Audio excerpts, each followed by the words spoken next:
നമസ്കാരം. രാഹുൽ മാങ്കൂട്ടത്തെ ആഘോഷമാക്കുന്ന കോഴിക്കാട്ടങ്ങൾ റിപ്പോർട്ടർ ചാനലിനെ കണ്ടുപഠിക്കണമെന്ന് പറയാതെ വയ്യ.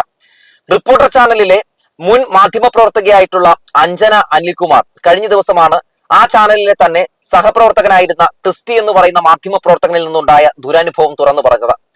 അതിനു പിന്നാലെ റിപ്പോർട്ടർ ചാനൽ എടുത്ത നടപടി വളരെ വളരെ മാതൃകാപരമാണെന്ന് പറയാതെ വയ്യ. രാഹുൽ മാങ്കൂട്ടത്തിനെതിരെ പരാതികളും ആരോപണങ്ങളും ഉയർന്ന ഘട്ടത്തിൽ ഏത് രീതിയിലുള്ള നിലപാട് കോൺഗ്രസും യൂത്ത് കോൺഗ്രസും സ്വീകരിക്കുമെന്ന് ഉറ്റുനോക്കിയ ശേഷം മാത്രം വാർത്ത ചെയ്തൊരു മാധ്യമപ്രവർത്തകനാണ് ഞാൻ. കാരണം ആ വിഷയത്തിൽ ഏത് രീതിയിലുള്ള നിലപാടാകും അവരൊക്കെ സ്വീകരിക്കുക എന്ന് നോക്കിയ ശേഷമാണ് വാർത്ത ചെയ്യേണ്ടത് എന്ന് വിശ്വസിക്കുന്ന ഒരാളാണ് ഞാൻ. എന്നാൽ രാഹുൽ മാങ്കൂട്ടത്തിന്റെ കാര്യത്തിൽ നിരാശാജനകമായിട്ടുള്ള കാര്യമാണ് കോൺഗ്രസ് പാർട്ടിയും യൂത്ത് കോൺഗ്രസും സ്വീകരിച്ചത്. രാഹുൽ മാങ്കൂട്ടത്തെ തള്ളിപ്പറഞ്ഞ സ്വന്തം പാർട്ടിയിലെ MLA മാർക്കെതിരെ പോലും മോശമായിട്ടുള്ള സൈബർ ആക്രമണങ്ങൾ നടത്തുന്ന കാഴ്ചയുമൊക്കെ നമ്മൾ കണ്ടു, സ്വന്തം പാർട്ടിക്കാർ തന്നെ. എന്തായാലും റിപ്പോർട്ടർ ചാനലിനെതിരെ ഇങ്ങനെ ഒരു ആരോപണം ഉന്നയിച്ചുകൊണ്ട് ഒരു പെൺകുട്ടി രംഗത്തേക്ക് വരുമ്പോൾ റിപ്പോർട്ടർ ചാനലിനെതിരെയല്ല, ചാനലിലെ ഒരു മാധ്യമ പ്രവർത്തകനെതിരെ അങ്ങനെ ഒരു ആരോപണം ഉന്നയിച്ച് രംഗത്തേക്ക് വരുമ്പോൾ ഏത് രീതിയിലാണ് നടപടി സ്വീകരിക്കുന്നത് നമുക്കൊന്ന് കാണണ്ടേ. മാനേജിംഗ് ഡയറക്ടർ ആയിട്ടുള്ള ആന്റോ അഗസ്റ്റിൻ ഫേസ്ബുക്കിൽ കുറിച്ചത് ഇങ്ങനെയാണ്: റിപ്പോർട്ടർ ടിവിയിലെ ഞങ്ങളുടെ സഹപ്രവർത്തക രാജിവെച്ച് 2 മാസത്തിന് ശേഷം സമൂഹ മാധ്യമത്തിൽ പോസ്റ്റ് ചെയ്ത ഒരു വീഡിയോയിൽ ചാനലിലെ സ്റ്റാഫായ ക്രിസ്റ്റി എം തോമസിനെതിരെ ഉന്നയിച്ച ആരോപണം പരാതിയായി കണക്കാക്കുന്നു.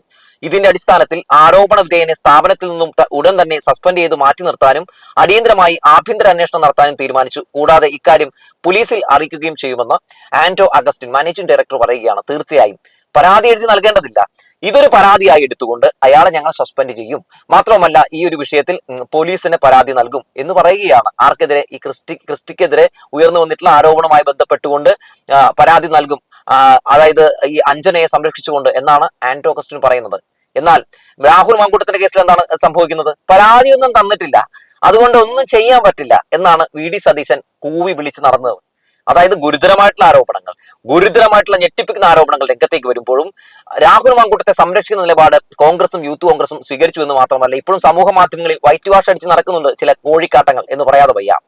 മാത്രവുമല്ല, ആ വിഷയവുമായി ബന്ധപ്പെട്ട് 3.5 വർഷം മുമ്പ് റിനി എന്ന് പറയുന്ന പെൺകുട്ടി രാഹുൽ മാങ്കൂട്ടത്തിനെതിരെ ഒരു പരാതി കൊടുത്തിരുന്നുവെന്നും അത് കിട്ടിയെന്നും ഇതേ VD സതീശൻ തന്നെ സമ്മതിക്കുന്നുമുണ്ട്. എന്തായാലും സതീശന് ഈടായിട്ട് ഒരു മറവി പിടികൂടിയിട്ടൊന്നും പറയാതെ വയ്യ. ഇനി നമുക്ക് ഈ വിഷയത്തിൽ എന്താണ് അരുൺകുമാറിന്റെ ഒരു പ്രതികരണം എന്ന് കൂടി നോക്കാം. അരുൺകുമാർ പറയുന്നു, പേര് വെളിപ്പെടുത്തിയ വീഡിയോ കണ്ടത് രാവിലെയാണ്, 3 മണിക്കൂറിനുള്ളിൽ തീരുമാനം. ആരോപണ വിധേയനായ സ്റ്റാഫ് ക്രിസ്റ്റി എം തോമസിനെ സസ്പെൻഡ് ചെയ്ത് മാറ്റി നിർത്തും, ആഭ്യന്തര അന്വേഷണം നടത്തും, പോലീസ് സ്റ്റേഷനിൽ അറിയിക്കും, CCTV ക്യാമറ ദൃശ്യങ്ങളും മറ്റ് തെളിവുകളും ഉള്ള പക്ഷം നൽകും, സഹപ്രവർത്തകയെ വിശ്വസിച്ച് അന്വേഷണവുമായി സഹകരിക്കും, ന്യായീകരിക്കില്ല, സഹപ്രവർത്തകയെ കുറ്റപ്പെടുത്തുകയില്ല, കേസ് ഒതുക്കില്ല, മറ്റ് ഒഴിവ് കഴിവുകൾ പറയില്ല, നിരപരാധിയെന്ന് തെളിയിക്കാതെ ഇവിടെ തുടരാനാകില്ല എന്ന് പറയുന്നു. അതാണ് നിലപാട്. അങ്ങനെ ഒരു നിലപാടാണ് സ്വീകരിക്കേണ്ടത്. നോക്കൂ, ഒരു പെൺകുട്ടി തനിക്കുണ്ടായ ദുരനുഭവം, അതായത് ഒരു മുൻ സഹപ്രവർത്തക തനിക്കുണ്ടായ ദുരനുഭവം തുറന്നു പറയുമ്പോൾ അവളെ വളഞ്ഞിട്ട് ആക്രമിക്കുകയല്ല, അവളെ കേൾക്കാനും അവളുടെ ആ ഒരു പരാതിയിൽ നടപടി സ്വീകരിക്കാനും ഒക്കെ അവൾക്കൊപ്പം നിൽക്കുന്ന ഒരു മാനേജ്മെന്റിനെയും ഒരു ചാനലിനെയും നമ്മൾ കാണുകയാണ്. എന്നാൽ മറിച്ച് എന്താണ്?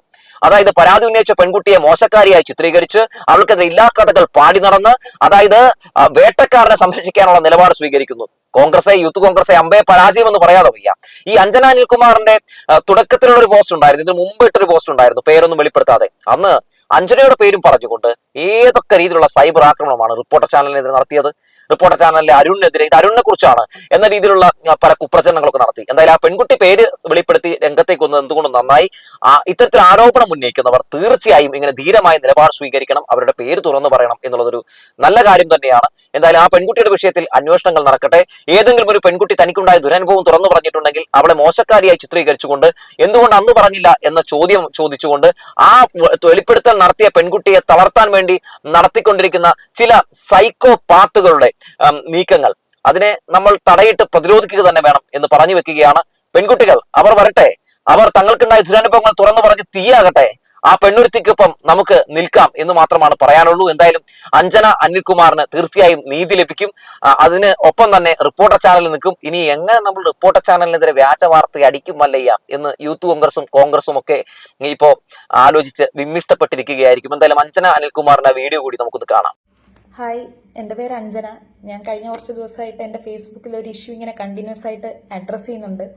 അതൊക്കെ നിർത്തി എൻ്റെ കാര്യങ്ങളുമായി മുമ്പോട്ട് പോകാം എന്നാണ് ഞാൻ തീരുമാനിച്ചിരുന്നത്. പക്ഷെ കുറച്ച് ദിവസമായിട്ട് അതിന് പറ്റാത്തൊരു സാഹചര്യത്തിലാണ് ഞാനുള്ളത്.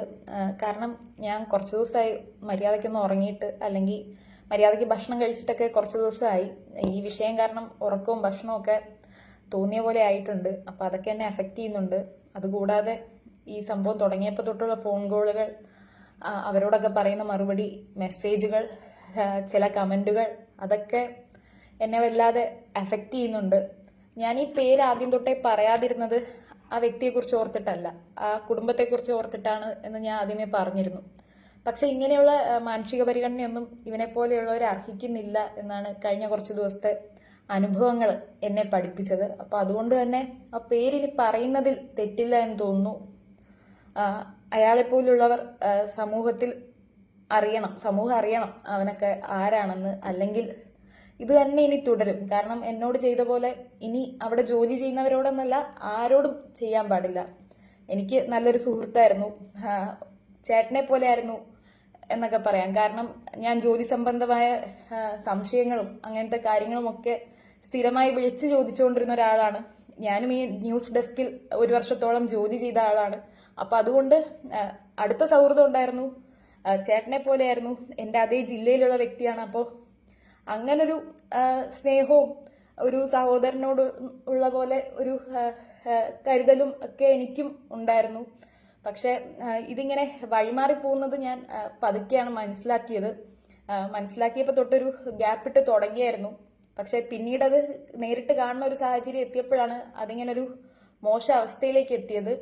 ഈ പ്രശ്നം എനിക്ക് അന്നാരോടും തുറന്നു പറയാൻ പറ്റിയ ഒരു അവസ്ഥയിലല്ലായിരുന്നു, അടുത്ത 1-2 സുഹൃത്തുക്കളോട് ഒഴിച്ച്. ആ സമയത്ത് മുഴുവൻ ഞാൻ വല്ലാത്തൊരു മാനസികാവസ്ഥയിലായിരുന്നു. എനിക്കിപ്പോഴും അറിയില്ല ഞാൻ എങ്ങനെയാണ് അന്നൊക്കെ ജോലി ചെയ്തത് എന്നുള്ളത്. പിന്നെ കൈക്കൊരു പരിക്ക് പറ്റി, പിന്നെ ശ്രദ്ധ കയ്യിലേക്കായി. പക്ഷെ ഇപ്പോഴും എനിക്കൊരു ഷോക്കാണുള്ളത്. കാരണം ആ വ്യക്തിയിൽ നിന്നും ഒരിക്കലും ഞാനത് പ്രതീക്ഷിച്ചിരുന്നില്ല. ഒരു സ്ട്രേഞ്ചർ ആയിരുന്നെങ്കിൽ ചിലപ്പോൾ ഞാൻ ഇത്രയും ഇമോഷണലി ബ്രേക്ക് ഡൗൺ ആവില്ലായിരുന്നു. ഇതൊക്കെ ആ സ്ഥാപനത്തിൽ പറഞ്ഞ പ്രത്യേകിച്ച് ഗുണമൊന്നും ഉണ്ടെന്ന് എനിക്ക് തോന്നുന്നില്ല. പറയാനായി ശ്രമിച്ചപ്പോൾ തന്നെ അവിടെ നിന്നും എന്നെ കുറ്റപ്പെടുത്തുന്ന രീതിയിലുള്ള പരാമർശമാണ് ഉണ്ടായത്. അപ്പം ഞാൻ അവിടെ വെച്ച് നിർത്തി. ഈ സംഭവം വിവരിക്കാനോ ഒന്നിനും നിന്നില്ല. പിന്നെ ഇങ്ങനെ തുടർച്ചയായി ഇങ്ങനെ ഓരോ രീതിയിൽ ഇങ്ങനെ സ്ഥാപനത്തിൽ നിന്ന് ഉപദ്രവിച്ചു തുടങ്ങിയപ്പോഴേക്കുമാണ് ഞാൻ രാജിവെച്ചത്. അപ്പോൾ ആ വ്യക്തിയുടെ പേര് പറയാം, അത് പറയണം, അങ്ങനെ തന്നെയാണ് ചിന്തിക്കുന്നത്. റിപ്പോർട്ടർ TV-യിലെ അസിസ്റ്റന്റ് ന്യൂസ് എഡിറ്റർ ആയിട്ടുള്ള ക്രിസ്ത്യൻ തോമസ് എന്ന് പറയുന്ന വ്യക്തിയാണ്. ഞാൻ ഈ മെയ് മാസം അവിടെ ഡെപ്യൂട്ടേഷന് ന്യൂസ് ഡെസ്കിൽ ചെന്ന സമയത്ത് മോശമായി പെരുമാറിയത്. ഇയാൾ എന്നോട് മാത്രമല്ല മോശമായിട്ട് പെരുമാറിയത്, ഇതിനു മുൻപും അവിടെ ജോലി ചെയ്തിരുന്ന ചിലരോടും ഇങ്ങനെ മോശമായി പെരുമാറിയിട്ടുണ്ട്. അപ്പോൾ ഇതിന് തുടരാൻ പാടില്ല. ചിലപ്പോൾ ഈ പ്രശ്നങ്ങളൊക്കെ കഴിയുമ്പോൾ വീണ്ടും ഇയാൾ ഇങ്ങനെ തന്നെയായി മാറുമായിരിക്കും. അതുകൊണ്ട് ഈ പേര് പറയുന്നു. കഴിഞ്ഞ കുറച്ച് ദിവസത്തെ അനുഭവങ്ങൾ എന്നെ അങ്ങനെ തന്നെയാണ് പഠിപ്പിച്ചത്. ഞങ്ങൾ രണ്ടുപേരും മീഡിയ രംഗത്ത് ജോലി ചെയ്യുന്നവരാണ്, നമ്മുടെ സുഹൃത്തുക്കളും മീഡിയ രംഗത്ത് ജോലി ചെയ്യുന്നവരാണ്. അപ്പോൾ അവരോടൊക്കെ ഇയാളുടെ പേരറിയുമ്പോൾ പല കഥകളാണ് ഇയാൾ ഇപ്പോഴും പറയുന്നത്. അപ്പോൾ അതൊക്കെ കേൾക്കുമ്പോൾ എനിക്കുണ്ടാവുന്ന ബുദ്ധിമുട്ടെന്ന് പറയുന്നത് അത് ഭീകരമാണ്. അയാളുടെ കുടുംബം ഇത് അറിയണ്ട എന്നോർത്ത് ഞാൻ ആ പേര് മറച്ചു വെക്കുമ്പോൾ അയാൾ എന്നെ ഉപദ്രവിക്കാനാണ് ശ്രമിച്ചുകൊണ്ടിരിക്കുന്നത്. എന്തായാലും ഇതിൽ നിന്നൊക്കെ എനിക്ക് ഒരു പ്രോപ്പർ ട്രാക്കിലേക്ക് വരണം. അപ്പം അതിന് ഈ വീഡിയോ ചെയ്യുന്നതും എന്നെ സഹായിക്കും എന്നാണ് ഞാൻ കരുതുന്നത്. അതുകൊണ്ടാണ് ഈ സമയത്തും വീഡിയോ ചെയ്തത്. ഇപ്പോഴും ഇങ്ങനൊരവസ്ഥയിലെങ്കിലും ഇരിക്കുന്നത് നല്ല കുറച്ച് സുഹൃത്തുക്കൾ ഉള്ളത് കൊണ്ടാണ്. അവർ സ്ഥിരമായി വിളിച്ച് തിരക്കുന്നത് കൊണ്ടാണ്. എന്ത് ചെയ്യുക, ഭക്ഷണം കഴിച്ചോ, അങ്ങനെ ചെക്ക് ചെയ്യുന്നത് കൊണ്ടാണ്. അപ്പോൾ അങ്ങനെയുള്ള സുഹൃത്തുക്കളെയൊക്കെ ജീവിതത്തിൽ തന്നതിന് നന്ദി. ഇങ്ങനെയുള്ളവരെ വൈകിയാണെങ്കിലും തിരിച്ചറിയാൻ കഴിഞ്ഞു, സന്തോഷമുണ്ട്. എന്തായാലും ആ സ്ഥാപനം നടപടി എടുക്കുമെന്നൊന്നും എനിക്ക് തോന്നുന്നില്ല. ചിലപ്പോൾ അടുത്ത മാസം വല്ല പ്രൊമോഷനൊക്കെ കൊടുക്കുമായിരിക്കും. പോലീസ് കേസുമായി പോകണമെന്നൊക്കെ ഉണ്ട്. പക്ഷെ ഞാൻ ഇപ്പോൾ പഠിക്കുവാണ്. അപ്പോൾ ഇതിനിടയ്ക്ക് കേസ്, കോടതി അതൊക്കെ വരുമ്പോൾ എന്താവും എന്ന് എനിക്കറിയില്ല. ഈ വിഷയവും ഈ പോസ്റ്റും ഒക്കെ തന്നെ കാര്യമായിട്ട് എന്നെ ബാധിച്ചിട്ടുണ്ട്. അപ്പോൾ എന്തായാലും സമൂഹം അറിയട്ടെ, ഇയാളെ ക്രിസ്തീയ സമൂഹം അറിയണം.